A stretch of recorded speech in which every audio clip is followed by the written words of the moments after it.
Welcome to Business Prowess with Rafael and Dr. Andrea. Our show will bring you the best insights, ideas, and inspiration from successful entrepreneurs and CEOs in the business world. Don't miss out on the opportunity to learn from the best and stay ahead of the game. Sifu Rafael is the founder of 5 unique shows. He's a fitness professional, solutions expert, executive coach, and head instructor at Max Martial Arts and Fitness in New York. Dr. Andrea Adams-Miller is an award-winning international keynote speaker, best-selling author, and CEO of the Red Carpet Connection Publicity, Publishing, and Talent Agency, and CEO of IgniteYourRelationship.com. Known as the Dream Maker, she makes visionaries' dreams come true, bigger than they ever dare to desire. Dr. Andrea, happy Friday. How are you? Well, happy Friday and happy equinox yesterday. And today's a full moon. So we got all kinds of wonderful energy things happening. Absolutely. And here's the great thing. We have 2 powerful women who are about to join us. Let me go ahead and bring them on. Andrea and Liz, thank you for joining us and happy Friday, you both. Hello, everyone. Happy Friday. Yeah. It's an incredible day when we can talk about leadership and strategy and success and even mastering all these things. When we consider mastering anything, what's the first thought that comes to either one of you or all of you? I'll start. I don't want to be trite when I answer this, but my question is why? You know, it kind of goes to the question of what are you trying to master to what outcome? Is it for personal fulfillment? Is it to serve others better? Is it to make a difference in the world? You know, that keeping the end in mind always kinds of drives the strategy forward of what do you want to accomplish and how do you want to master it and why do you want to master it? It kind of determines a number of the paths you could take. I love that. I got to be honest with you. I've been, I could be considered a master. When people call me a master, I'm like, who are you talking to? Not me. I'm still in the journey of learning. I'm still improving every day. So when people call me a master, I mean, I've been doing one of my crafts for 49 years. And when people call me a master, I'm like, no, I'm not there yet. And when I get there, you won't see me anymore. I agree with that. I would say mastery definitely in lies with what Liz was saying, your intention and where your attention goes. You know, what is the purpose? What is your calling? And I believe when you achieve mastery, you have then established and created a legacy because you have taught people, you have instructed people, and you're still growing. And once you have mastered it, that's the stepping stones of creating a legacy. Absolutely. Yeah, absolutely. Dr. Andrea, what are your thoughts? Oh, thank you. Well, you know, I was thinking about that when you said legacy. That's why I was like, my mind was churning a little bit this morning. And I've really shifted my focus this last year onto legacy because what I've realized through the years is I've had this amazing pleasure and gift and to be able to have shared the stage with some really wonderful legacy people, some who have now passed and some who are still thriving like Les Brown and Brian Tracy. And it dawned on me that, you know, in some worlds with some people that I've known, that I've worked with, they're so focused on their legacy that they actually don't live their life. They're not living their legacy. They're about leaving their legacy behind. And so I'm really shifted my focus to help my elite clients be able to live in their legacy while they're still alive, instead of trying so hard to leave a legacy that their family can read about them after they're dead, you know, because so many people aren't living in the moment. And so in doing that, I really want to encourage people to be more playful and to be more fun and to shift what legacy means. I don't think legacy anymore is about leaving your best information on business and success, although those are nice and helpful. I'd rather hear about what people are excited about, what they regretted, and so that we don't make the same mistakes. Your thoughts? I do have a question that you have worked with people who passed and they left their legacy, did they really leave their legacy? You know, interesting that you said that. I would say in some cases, yes. Now, I didn't get to share the stage with Zig Ziglar, but I shared the stage with his son, Tom Ziglar. So I think, like in Zig's case, yes, he had at least for I don't know how long. Like how long does your legacy last? Are we going to be like a Hippocrates and Socrates and a Napoleon Hill, or will these are these fads of centuries? Somebody's going to say, oh, that was a fad in the 19th century. That was the fad in the 21st century. I think legacy is like keeping the individual and their teachings and their marks on your heart alive. It doesn't have to, completely be finite. I believe legacy is the experience you give with people and connecting with them. My mentor, coach, and kindred spirit is Les Brown as well. I'm an alumna of his academy. And I think he says, it's like, what Maya Angelou says, people don't care how much you know until they know how much you care. And it's the essence of the connection, the relationship established amongst individuals that will lead a legacy, as well as, when you become a master, that's so finite. And I think one of the misconceptions as mastery is perfection. And it's not. It's really learning from the failures, falling forward, and taking the experiences you've had and turning them into lessons instead of losses. Lovely. I like also when you fall backwards, you do a back slap so you don't get hurt. But sometimes you do fall backwards. It's not always forward. I mean, everybody always sees everything's like, oh, it's going to be peachy keen, but it's not always. And that's what failure is. Liz, you were going to say? As you're talking, a thought that I have is, There's a I'm delay. sorry, go ahead, Andrea. Go ahead, Liz. You always go first. Guests always go first.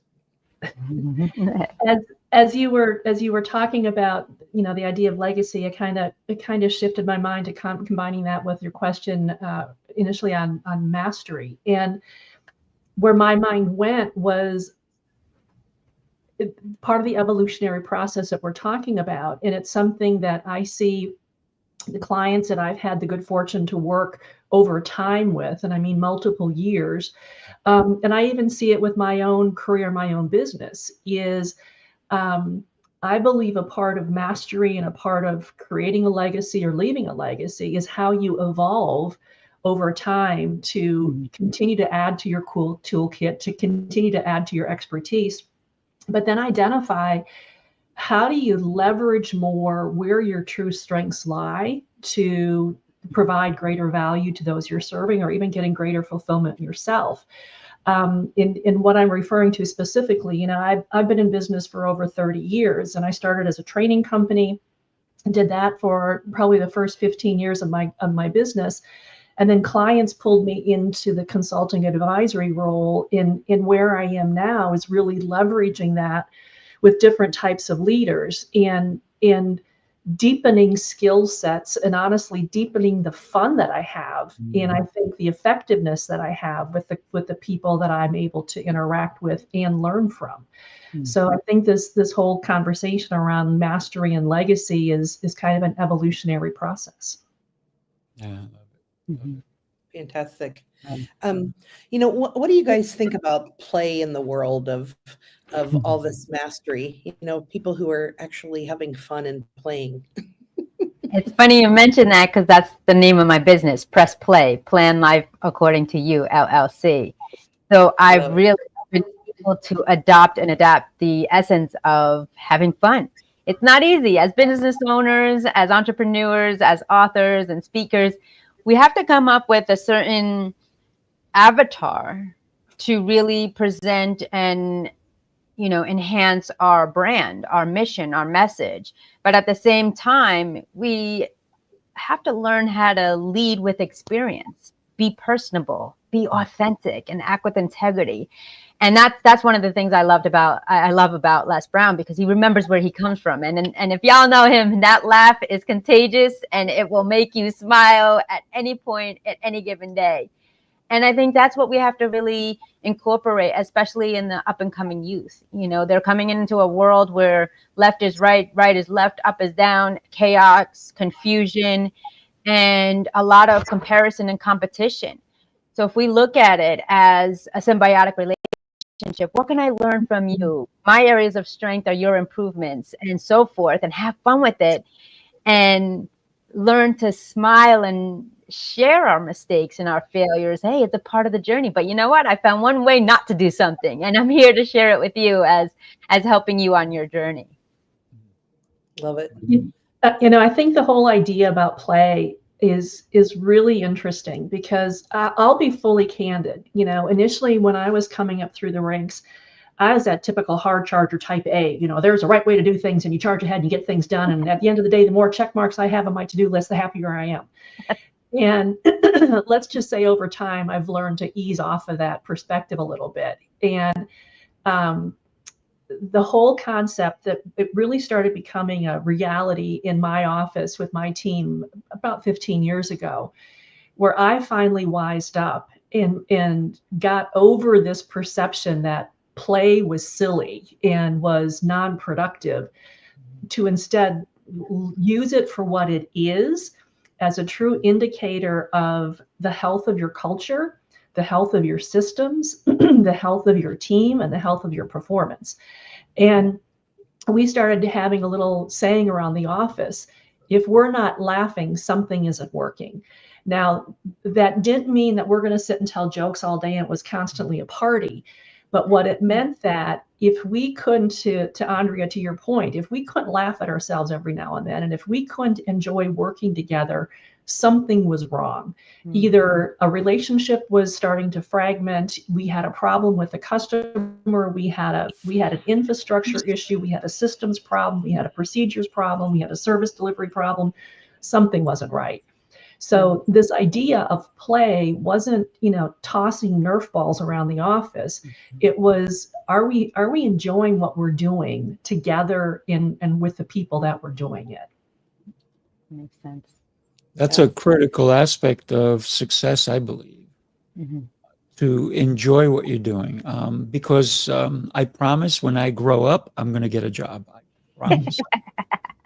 And it's the vitality and the energy that you bring into anything that you do, especially in the business world, because yes, we have to be structured in order to have that type of success, and there has to be systems put in place, but we have to be so focused on the overall outcome that it should be something. For me personally, I believe that business should be to make our world better. Anything we do should be that way.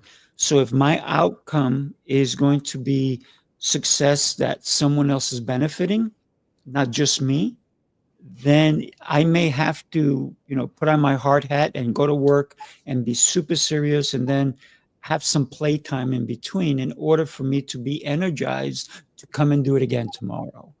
Because knowing that my end goal is someone else is going to succeed, not just me, that is what I call fun as well. Absolutely. Yeah, I think it's important because in the business world, we are, it portrays that it has to be rigid and, structured, like you both mentioned, Liz and Sifu. And I think what's important is if you can't laugh, and that's what I'm learning. See, I already grew up, but now I have to learn how to be a child. Because this is the area that I love what I'm doing. I enjoy speaking around the world. I love coaching. I love all the facts and all the facets of it. And what I am reminded each day is, as we spoke earlier, Sifu, was about gratitude attitude, is just having the chance and the choice to have fun, having the chance and the choice to really bring your essence, cry with them, laugh with them, be human. That's the missing interpersonal component now that, most of our industry and lives are pretty much two-dimensional because it's virtual. There's not that frequency of a touch of the hand on the shoulder or an embrace. If you do those live events, that's amazing. but bringing the essence of the fun and jovialness that you have from one another through the screen is just epic. You know, when you get those goosebumps and you're like, yeah, that's exactly what I meant. Oh my goodness, that's remember. You can't say the word happy without smiling. That pretty much, you know, so you just have fun with it. I got to tell you, I was having a conversation with my fiance, and she said something really interesting. She goes, why can't we be born old and grow younger? Yeah. Yeah. And I said to her, and then she goes, whoa, that would be a tough birth. I said, totally. But I said, if you look at it, so many people, when they get really old, they're going to be wearing diapers again. So they are going to be babies. But here's the thing. I love watching someone play with their grandchildren. I mean, all out play. Yeah. My fiance's mom, when she was taking care of her grandchild, went outdoors and played soccer with him. And everybody was worried that she's going to break something. And she was having a blast because she was already an executive. She worked in corporate, and now she's retired and she's enjoying life. Her legacy is based on what that child was able to see. Wow, grandma is not just telling me go outside and play. She said, let's go outside and play. So for me, the fundamental is we never let go of the child side of it. Because for me, I'm a Toys R Us kid. Yes, right here too. I'm a big girl now. I guess that means I'm out of pull-ups.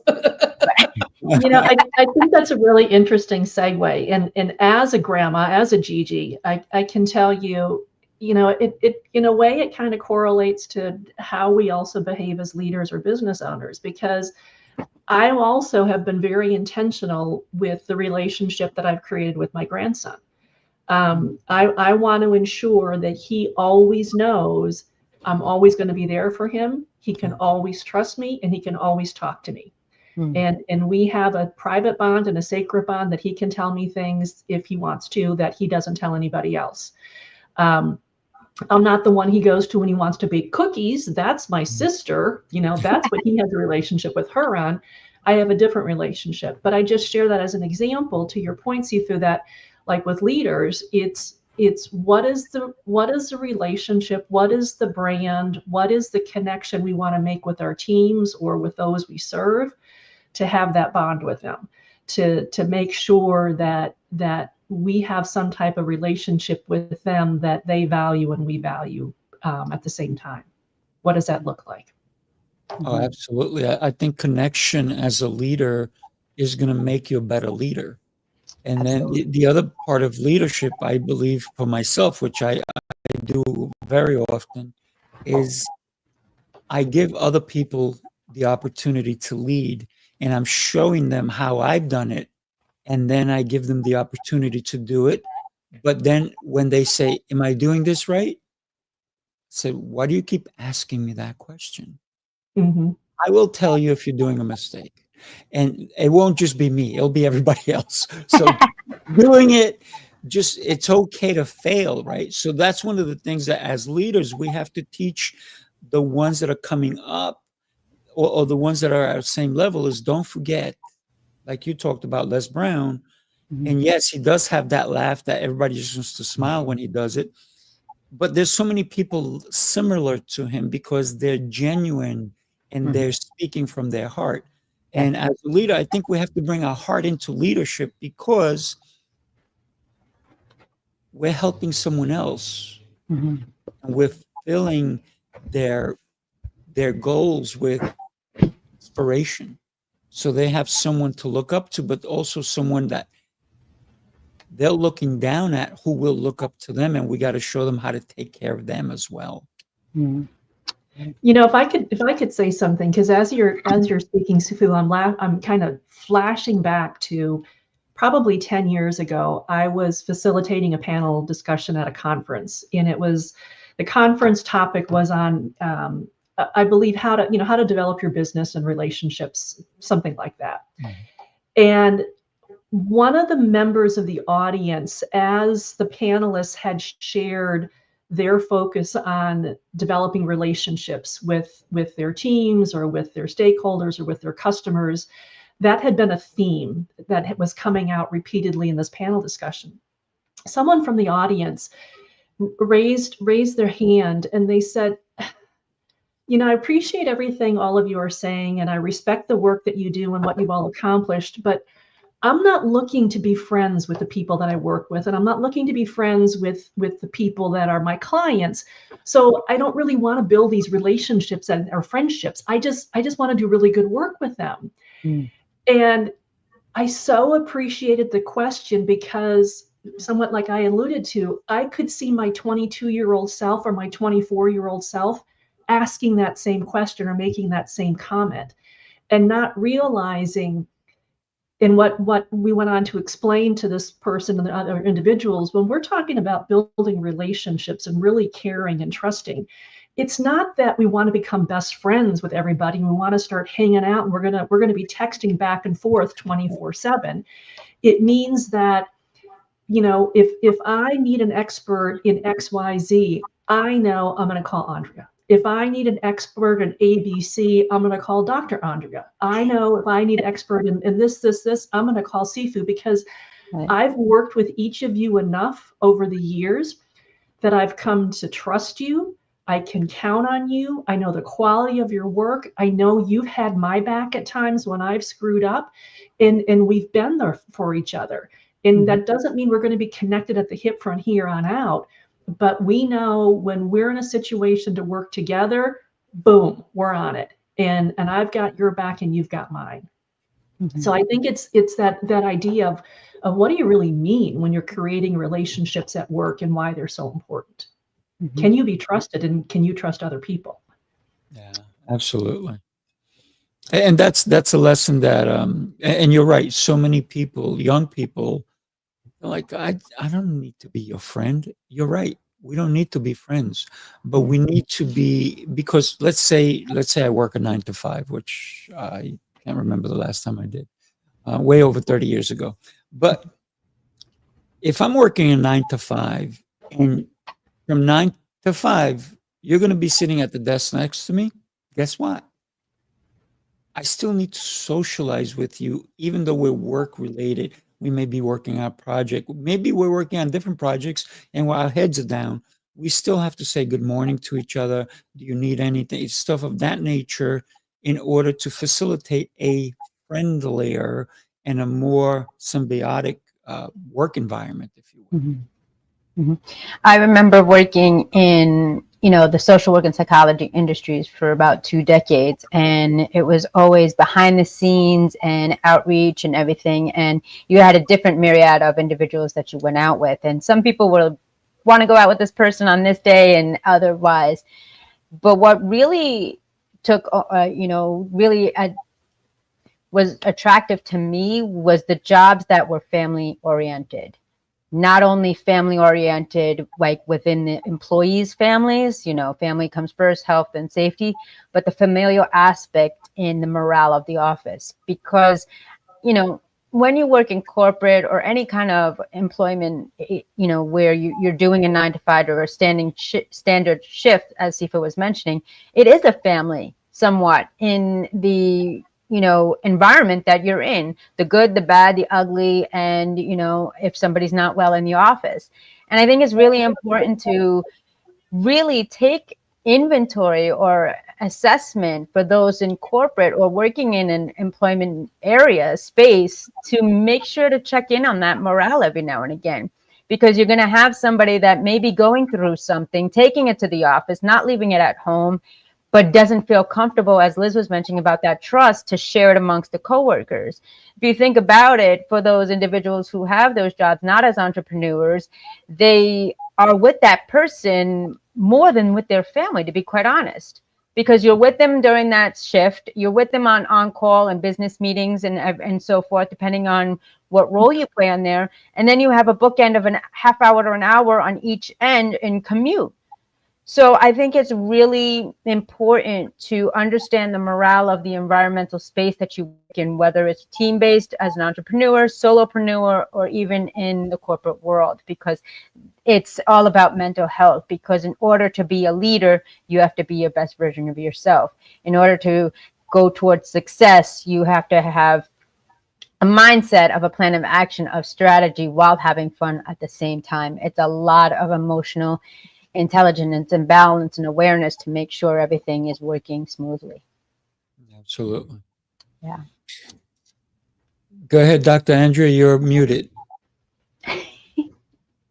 Thank you. Because I type, just so you guys know, I type the comments on the sides. And so you sometimes hear me clickety clacketing. So I mute myself.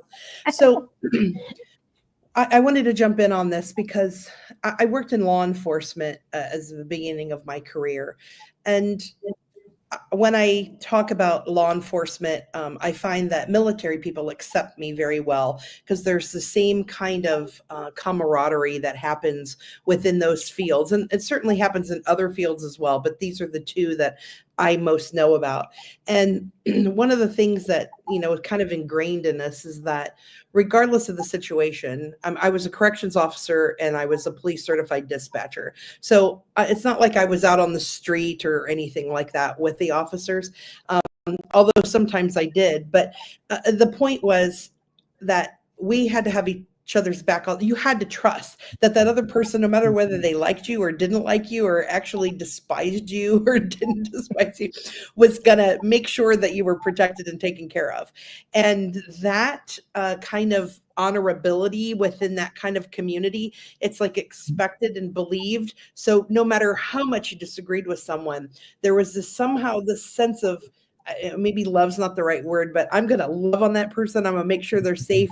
There's some kind of loyalty to that that I don't see in other businesses. And that I just really embrace that idea. And I do wish, and when I'm teaching or speaking or training at different 9-to-5 or corporations or even entrepreneurs, you know, try to shift that idea to them that this person is the person that you're with all the time. Hence the people joke that that's my work husband or my work wife or, you know, my work brother. Is we do literally spend more time with those people than the people that we have married and that we've birthed, you know, that we're their children.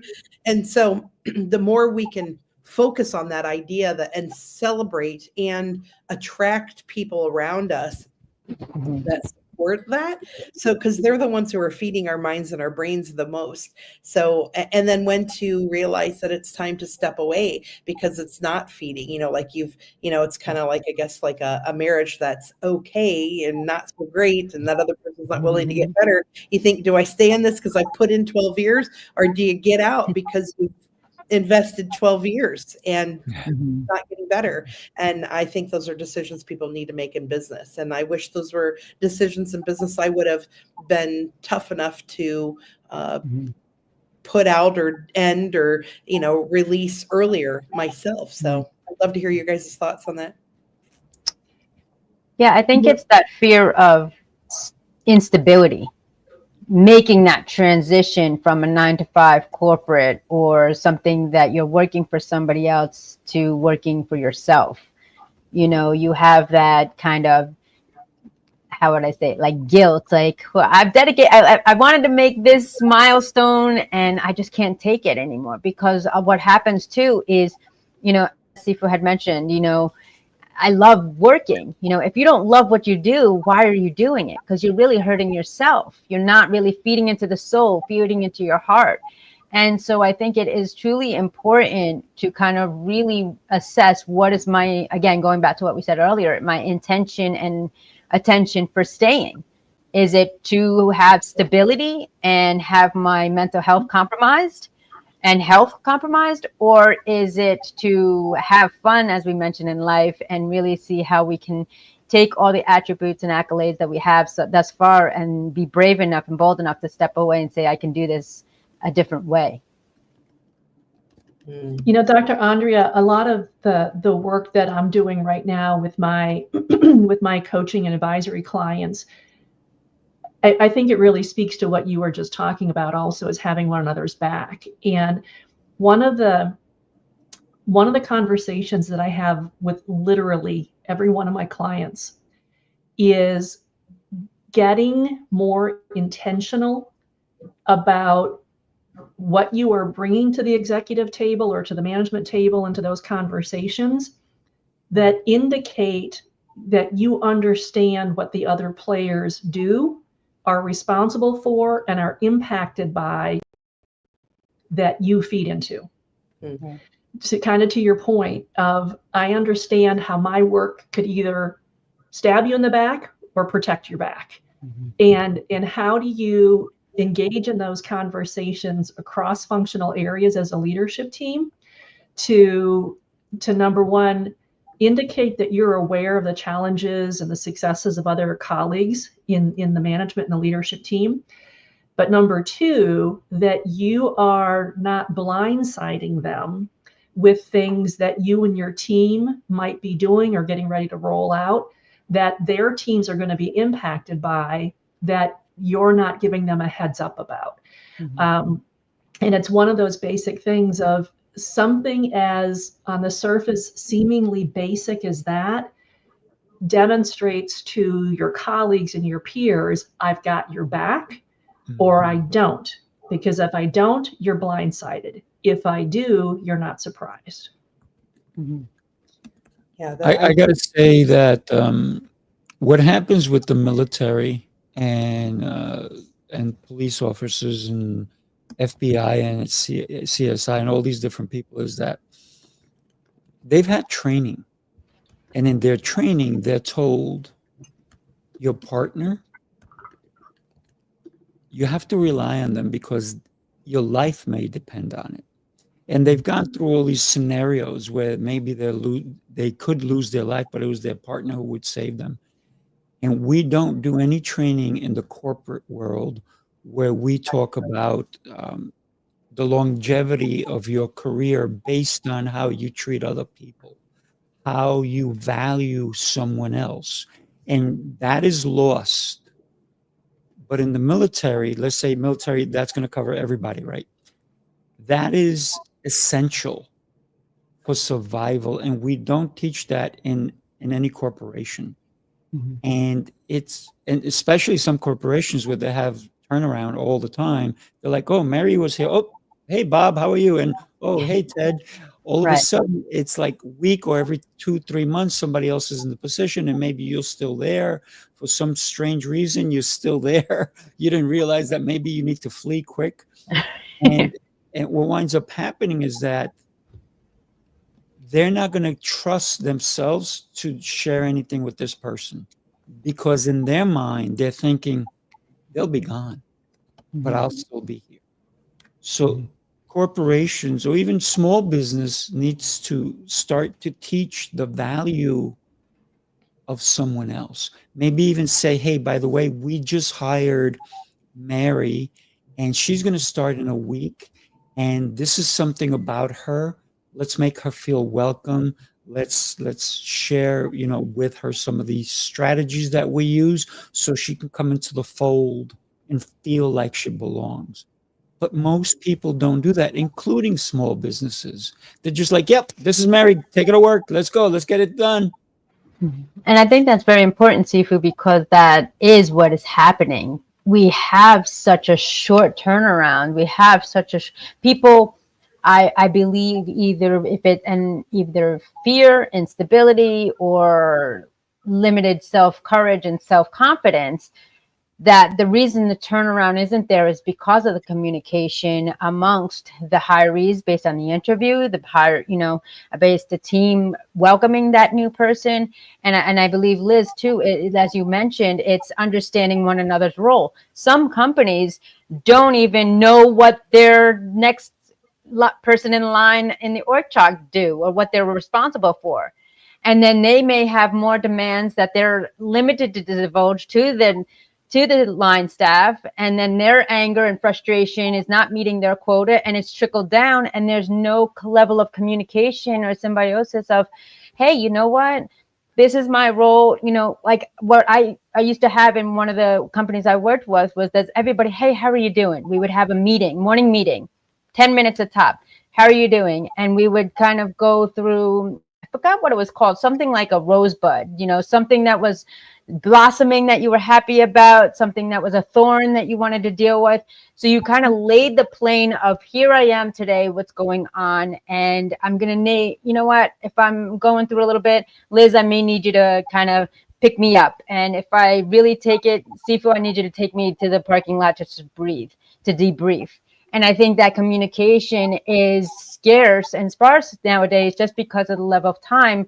Everything is so instant that as instant as you learn it is as instant as the next person in line is coming. So I think it's really important what everybody was talking about, the communication in any business, small, corporate, or what have you, to have that communication. These are the roles to a certain extent, obviously, but understanding what they're responsible for so you can kind of understand what and meet the person where they're at. Excellent. Your thoughts, Liz? Well, two things, Andrea, given what you just shared, and I think it's really important, what you raised is, from my experience, I've found by working with my clients, but also on the receiving end, if I have a good relationship with you, and then I receive a text, an email, a chat, whatever it might be from you, but I also receive a text, email, chat, or voicemail message from 6 other people that I don't know, I'm going to respond to you first. And when we are so busy with everything that's a crisis right now and not enough staff and the volume of work is exponentially growing, the stronger our relationships are, the more effective we can be with people that we have strong relationships with. We get things done. And it doesn't, this is going to sound kind of trite given everything we've said so far, it doesn't take a lot to start developing relationships. Sifa, you mentioned, let's get better at onboarding and orienting new employees. As you mentioned that, my mind flashed to a bank that I worked with for a number of years on kind of helping them turn the ship around. And one of the final things that they implemented was this simple little template that they would send out to new hires the week before they were going to start. And the little template simply included pictures of who was going to be on their team. This is your manager, or this is your VP, and this is your CSR, and this is this person, that's that person. We all know that some of those people aren't even going to be there the next week, but at least it starts to create this is who your team is. And oh, by the way, Dr. Andrea, she really likes cupcakes. Oh, by the way, Andrea, she's really into jazz music. Oh, by the way, Sifu, oh my gosh, he's a health nut. And it was something about, here's a person's title, but also it was something about their fun personality to humanize them. And just that started to move the dial on, oh, I know now when Sifu emails me, this is who he is. I know a little bit about his personality. In addition to his title, I've got a little bit more of a connection with you, and the potential for me to respond to you quicker and engage and focus on you quicker to do good work with you goes up. Without a doubt. Yeah.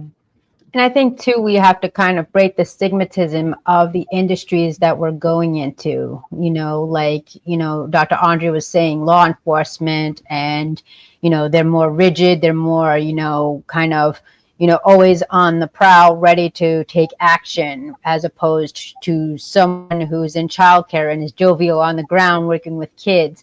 We have to be mindful of not quick to judge. I do this exercise a lot with, the people I work with, and I'll tell them 3 different avatars of individuals. And then I'll say, okay, what do you think of when you think of a businesswoman, someone who is, homeless, and then someone who is an entertainer? And then I'll give them 3 seconds to respond. And I'll be like, all right, erase it, because that's what you're already judging them as. That's what you're already putting them in a compartmentalized box. So open your mind, open your heart, and say, and have that communication upon the interview. hey, what is the reason that this position is available? I'm really, want to learn, what is it that, is this a new position? Kind of really interview the interviewer, because you're investing as much, not only money, time, and yourself, but to get a better understanding, as opposed to a job description or a referral from someone. If you get a referral from some others, is a great place. That may be a great place for them that they've experienced, as opposed to somebody else. And then also be mindful of the people, as I mentioned before, how they are and how they show up. Because if we go into, I'm going to go into this, elite company where everybody makes 6 to 8 figures, you're going to have a persona about you. And then all of a sudden you have what I call human moment. You're not as well equipped or apt to share that. You'll kind of suppress and then put down that emotion of a loss or something you're going through, and the communication won't be as opened.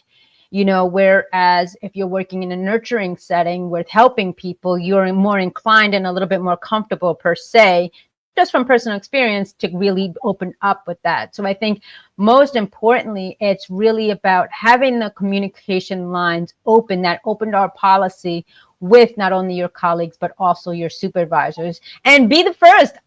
Be the first to initiate, hey, to my supervisor, do you have a sec? I just want to check in.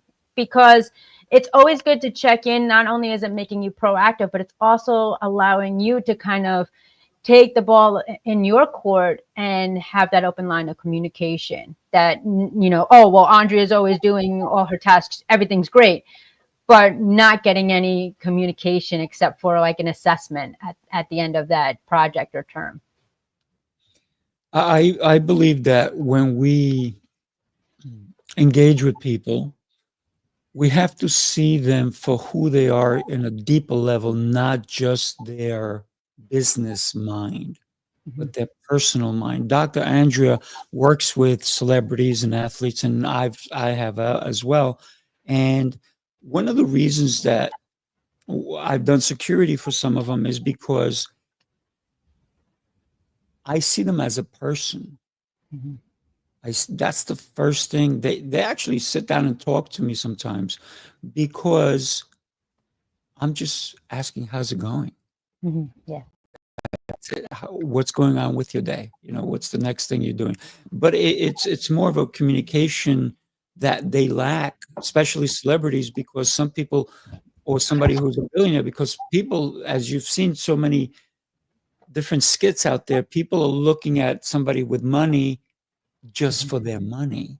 They're not looking at them for a person. And somebody who may say, hey, even if you work for a company and you're looking at, I want to climb the ladder, the corporate ladder, is it's okay if I step on you or you or you or you, because I want to be in the office next to him, or I want to have his office. So we have to forget all that and get to the person first, because those are the people who are going to bring us up. Right. And that's going to be the express elevator for anybody who's trying to climb the ladder. So get off the ladder, get on the express elevator, and do it with connection and care and heart. That's the way we need to do it. Speaking of that, we need to round our hearts up, because we're Yes. So what we'd love to do, thank you, ladies. What a great conversation. Thank you so much for being with us. What I'd love to do is give you 30 to 45 seconds. Share. We're going to put your website across the bottom. Share with us why somebody may want to come and reach out to you. I know I am beyond grateful that we are connected. Thank you. But why don't we go ahead with Liz, if you don't mind going first. Sure, happy to. And thank you both for allowing me to join you today. And Andrea Mason, it was nice meeting you today. Okay. So if anyone would be interested in connecting with me to talk about some of the leadership challenges that you're having and trying to identify what should I focus on next to be a better leader and to be a better leader for my team and for my company. When I have conversations with my clients, it's typically 30 minutes a month. It's targeted, it's focused, it's informal, it's fun, we laugh. but it's results oriented. So if that is appealing to you, or if there's something deeper that we could do for your company as, leadership development strategy, succession planning, I'm happy to talk. Love it. Love it. Thank you so much. And Andrea, you're on. Yes, I welcome everybody. I'm more than happy to connect. I love talking. I love smiling, and I love learning about new people. I am accountability coach, thought leader, and resolution specialist. I meet you where you're at. So if you're stuck in some sort of place, if you're like 30 plus and you feel like you're 15 and you're just in that hamster wheel of life, I welcome a connection with me to really get unstuck and revive yourself and create a life of victory as well as resilience. I am also available to connect with, a discovery call that can be found on my website, andreamasons.com/gift, to connect, to see where we're at and get you living your best life by choosing to press play. Plan life according to you. Thank you so much. I appreciate that. Dr. Andrea.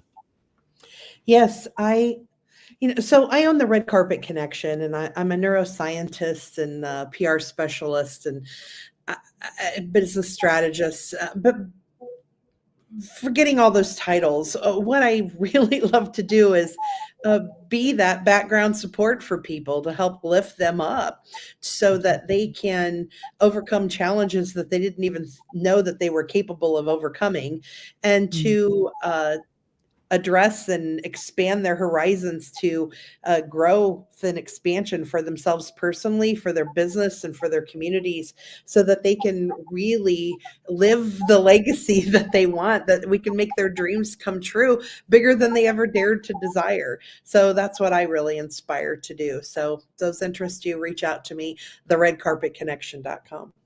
And Sifu? Absolutely. Thank you. And I am Sifu Rafael. I love communication. Communication saved my life. So therefore, I have to give back, and I have a communication school. And for me, it's about helping individuals, corporations to up-level their communication skills, because no matter if you're here and you're flatlining, we need to spike that up, because how we communicate on a business level and a personal level matters. Because we need to be successful, we need to have a good family life. And I'd be happy to have a conversation with you. Reach out anytime. I want to just thank you all for a great conversation, and I'm going to encourage everybody. We had 12 hearts today. People gave us hearts. What can I say? They like what we have going on. Do us a favor. Share this show with someone. Share this episode with someone, because this is the message they may want to hear, especially if they love business as much as we do. Thank you, everybody. Have an exceptional rest of your day. God bless everyone. Thank you. Bye-bye. Thank you, everyone.